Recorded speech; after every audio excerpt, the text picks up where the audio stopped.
राजधानी पटना के बिहटा और मनेर इलाके के बालू माफियाओं पर पटना पुलिस की टीम ने उस समय पानी फेर दिया जब यह गिरोह के लोग पुलिस पर फायरिंग करने लगे। मौके से पुलिस ने एक AK-47, कई अत्याधुनिक हथियार और सैकड़ों चक्र गोलियों को बरामद करने में सफलता हासिल की है। और इस पूरे मामले की जानकारी देते हुए पटना SSP कार्तिकेय के शर्मा ने साफ किया है कि जिस गिरोह के लोगों को पकड़ा गया है वह संजय सिंह गिरोह से ताल्लुक रखते हैं। कुछ दिनों से एक सूचना प्राप्त हो रही थी कि जो मनेर बेटा साइड में जो नदी का क्षेत्र है वहाँ पर कुछ बड़े अवैध हथियारों के द्वारा लोगों को डरा धमका कर अवैध वसूली की जा रही है। और इस संबंध में आप लोग भी अवगत हैं कि पूर्व में भी उस क्षेत्र में फायरिंग वगैरह हुई है और कई बार ग्राउंड गोलियाँ चली हैं और लोग अक्सर वहाँ दहशत के रहते थे। इसी के सत्यापन और इसी पे कार्रवाई करने के लिए एक टीम बनाई गई थी जिसका नेतृत्व सिटी SP वेस्ट स्वयं कर रहे थे। और एक टीम बना के इसमें DIU के भी लोग थे और पुलिस की तरफ से जो विशेष लोग थे उनको वहाँ पे भेजा गया था और उनके द्वारा उस जगहों पर सूचना संकलन भी किया जा रहा था और पूरी तैयारी के साथ गए थे। इसी तैयारी क्रम में जब वहाँ पे कुछ संदिग्ध व्यक्ति आए और उसमें रंगदारी वसूलने की कोशिश की, पुलिस के द्वारा उनको चैलेंज किया गया परंतु उन लोग के द्वारा पुलिस पे फायरिंग कर दिया गया। पुलिस के द्वारा भी जवाबी कार्रवाई की गई और जवाबी कार्रवाई करने पे कुछ लोग भागने की कोशिश की और पुलिस की जो टीम थी वो काफ़ी सूझबूझ के साथ और काफ़ी कंट्रोल रूप से फायरिंग की वहाँ पे और इनके द्वारा काफ़ी दलेरी दिखाते हुए वहाँ पे नाव पे गए और उन लोगों को गिरफ्तार किया गया और उनके पास से भारी संख्या में हथियार बरामद किया गया है। इसमें 4 व्यक्ति की गिरफ्तारी की गई है और कुछ लोग भागने में कामयाब रहे हैं जिनके विरुद्ध रेड छापेमारी चल रही है। इसमें एक AK-47 जब्त किया गया है, एक .315 बोर का राइफल जब्त किया गया है, कुल 160 जिंदा कारतूस जिसमें 7.62 mm के 53, .315 बोर के 103 और 12 बोर के 4 कारतूस बरामद किए गए हैं। इसमें जो अभी तक जानकारी प्राप्त हुई है कि वहाँ पे विभिन्न गैंग है जो इस तरह के कार्य कर रहे हैं यहाँ से लेकर छपरा तक के क्षेत्र में। जब इनसे पूछताछ किया गया तो इनके द्वारा बताया गया कि अक्सर फायरिंग करके दहशत फैलाई जाती थी और कुछ मामलों में बड़ी दुर्घटनाएं भी कर दी गई थी इनके द्वारा। इसमें जो अन्य व्यक्ति सम्मिलित रहे हैं उनका नाम सामने आ गया है और उनको भी जल्दी गिरफ्तार किया जाएगा। पुलिस की जो कार्रवाई है ये लगातार चलती रहेगी और इसमें जो इस तरह के में और लोग भी रहे हैं उनके पास से भी उनको जेल में भेजा जाएगा और उनसे भी हथियार बरामद किया जाएगा। इसमें मैं बताना चाहूँगा कि पुलिस के द्वारा बहुत ही अच्छे ढंग से इसमें कार्रवाई की गई और जो इसमें जो पूरी टीम थी जिसमें जो दानापुर के थाना अध्यक्ष प्रशांत कुमार भारद्वाज, दानापुर थाना से आशीष कुमार चौधरी, श्रवण कुमार, बिट्टू कुमार और इसमें खगौल थाना से संजीव कुमार, दानापुर थाना सिपाही दिलीप कुमार, दानापुर थाना से सिपाही विशाल कुमार और दानापुर थाना से सुधांशु कुमार, इन लोगों के द्वारा बहुत ही अच्छा से कार्य किया गया है और इनको हम मेरी तरफ से इस पूरी जब इसमें जांच हो जाएगा तो इस वैलेंट एक्शन के लिए इसके लिए रिकमेंड किया जाएगा।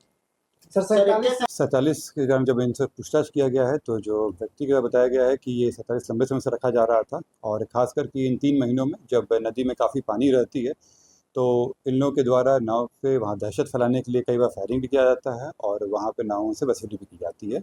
ये काफ़ी लंबे समय से चल रहा था और ये जहाँ से सोर्स लाया गया है उसके हम लोग जाँच कर रहे हैं, जल्दी जहाँ से लाया गया उन पर पकड़ ये 47 अभी देख के लग रहा है कि कहीं से ये निर्मित नहीं लग रहा है, ये कहीं से लाया गया ऑर्डिनेंस फैक्ट्री वगैरह का हो सकता है, इस पर भी जांच चल रही है। गिरफ्तार कौन है और उनका आपराधिक इतिहास?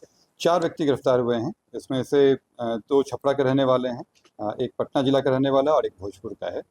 संजय राय हैं, ये छपरा जिला के रहने वाले हैं, डोरीगंज के। सोनू कुमार ये पालीगंज पटना के रहने वाले हैं। अजीत कुमार ये डोरीगंज छपरा के हैं और यश कुमार ये भोजपुर के रहने वाले हैं। सर, ये बालू माफिया और बालू कारोबारी अवैध खनन का कार्य किया? ये अवैध खनन में जो इनके द्वारा कराया जाता था ये उससे संबंधित है और उसी में इनके द्वारा रंगदारी वसूली जाती थी और अपने संरक्षण में बालू का अवैध कार्य कराया जाता था। गैंग में सर कितने लोग थे सर? गैंग में अभी और काफ़ी लोग हैं जिनके द्वारा ये कराया जा रहा था। 6-7 लोगों की और आइडेंटिफाई किया गया है। इसके अलावा पूछताछ में और लोगों के भी नाम आए हैं। पूरे गिरोह जो संगठित अपराध रूप में चल रहा था उस पर हम लोग कार्रवाई कर रहे हैं और इस समय उम्मीद है कि उस क्षेत्र में शांति रहेगी। रंगदारी सर किन लोगों से? जो वहाँ पे बालू और जो वहाँ पे नाव का कार्य कर रहे थे उनको डराया धमकाया जा रहा था और उसी में ये कार्य कर अपने संरक्षण में चाह रहे थे कि बालू का अवैध कार्य करा सके। रंगदारी के दौरान 47 का उपयोग किस तरह से करते हैं? आप जानते हैं कि बड़े हथियार आने पे कोई भी डर जाता है और उनके द्वारा समय समय पे फायरिंग भी किया जाता था, तो जो वहाँ के लोकल रहने वाले थे वो डर जाते थे और इसमें उनके द्वारा रंगदारी बचाव के रूप में रंगदारी दी जाती थी। हाल के दिनों में जो खनन विभाग के अधिकारियों पर जो हमला हुआ था, क्या उसमें ये लोग शामिल थे? इसमें हम लोग दिखा रहे हैं, लेकिन ये जो अभी फिलहाल हम लोग जानकारी आई है वो जो पर्टिकुलर गांव में हुआ था तो उन लोगों को आइडेंटिफाई किया गया, अभी इनसे उनका लिंक अभी नहीं आया। सर, पुलिस पर जो फायरिंग की गई थी 47 से ही फायरिंग की गई थी, उसमें हथियारों से फायरिंग की गई थी, इनके अलावा अन्य भी हथियार थे जो पानी में फेंक रहे थे, परंतु पुलिस का कोई एक्शन हुआ तो ये हथियार मिल गए। सर, ये प्रतिबंधित हथियार है क्या? और से हथियार इनके पास है? जो हम लोग अभी जानकारी मिली है ये और भी हथियार हैं और जो इसके दूसरा ग्रुप है उनके पास भी हथियार है और जल्दी हम लोग उसको भी जब्त करेंगे। सर जो पानी में फेंके क्या उनको बरामद की गई? उसकी कोशिश चल रही है और लेकिन चूंकि पानी काफ़ी ज़्यादा है और बहाव काफ़ी ज़्यादा है तो हम लोग कोशिश कर रहे हैं, अगर मिल जाता है तो बताएंगे। पटना एसएसपी ने साफ किया है कि इस मामले में कुल 4 लोगों को गिरफ्तार किया गया है। दरअसल गुप्त सूचना के आधार पर की गई कार्रवाई के दौरान मनेर और बिहटा इलाके के बालू माफियाओं ने पुलिस पर दर्जनों राउंड फायरिंग किया। 8 घंटे तक चले ऑपरेशन के बाद मौके पर मौजूद पुलिस कर्मियों ने बालू घाट से एक AK-47, कई अत्याधुनिक हथियार और सैकड़ों चक्र जिंदा कारतूस को भी बरामद करने में सफलता हासिल की है। दरअसल संजय सिंह गिरोह में शामिल यह अपराधी पहले मानिक गिरोह और अन्य कई गिरोह से वास्ता रखते थे। कहीं न कहीं आपस में हुई फूट के बाद संजय सिंह ने अपने गिरोह का गठन अलग किया और उसके बाद बालू घाट पर प्रभुत्व जमाने के लिए और रंगदारी मांगने के लिए संजय सिंह और उसके गिरोह के लोग AK-47 का उपयोग किया करते थे। पटना एसएसपी ने साफ किया है कि इस गिरोह के लोगों के पास 4 से 5 AK-47 अभी और मौजूद है, जिसे बरामद करने की कवायद अब शुरू कर दी गई है। नीरज त्रिपाठी, न्यूज़ 24, पटना।